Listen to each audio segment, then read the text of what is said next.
uwanyuma ngiye kurangiza ko nawe nyine n'umuntu adasanzwe mu buzima bwanjye yarabereye umugisha munini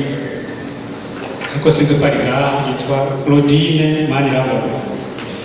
sinzi ko bari ngaha ashiki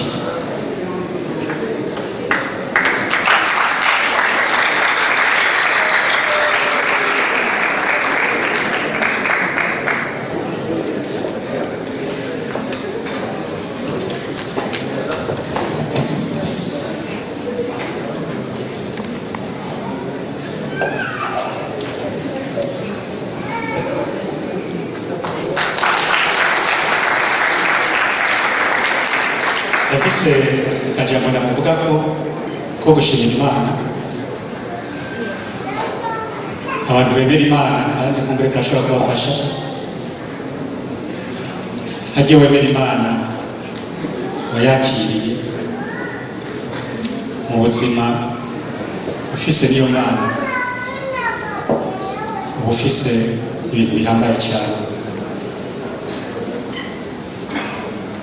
icyo bamuvuga ko uyu mushiki wacu yambereye kumugisha ciye mu buzima bwanjye umuntu nkunda gusenga kandi ndemera Imana ndibuka mu kwemera kwanjye naho aravuga ati jewe nubwo byoshika mu buzima bwanjye uragashaka kungirira nabi Imana nizera irashobora kunkingira kandi aravuga ati Imana ntibyashika ahubwo uyu muntu azoze abinyibwirire wenyine ati jewe nashatse kugirira nabi icyo kintu nawe ndagisaba Imana kandi carabaye mu buzima hariho abantu bifuje kungirira nabi baca kuri mushiki wacu hanyuma Imana iramukoreramo arankebura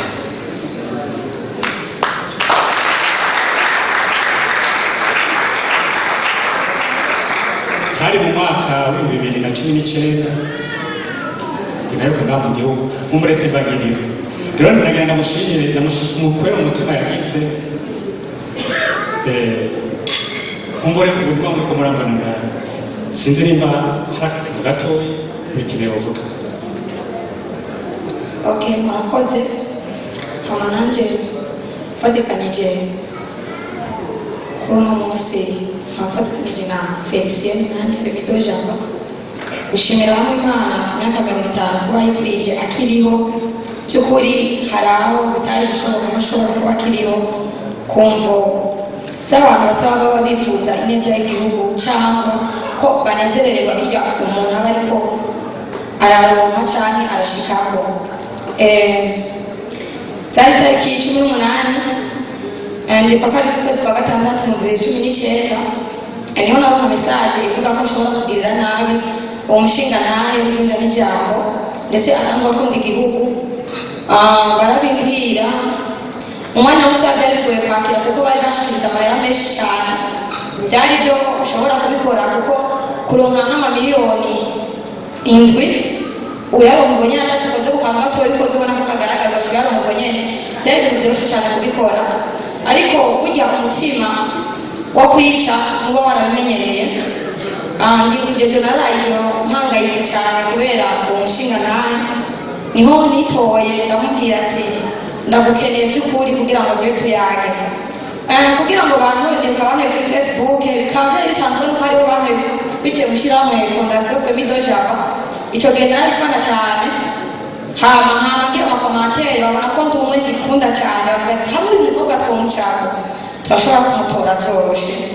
Felicien byagenze ko nibirebire cyane ntawe ubihereza ngaha ariko icyo byashikanye ko nuko nari ubutsinda byanse bishikiriza umushinga nawe Felicien Minani Femido Jamba murakoze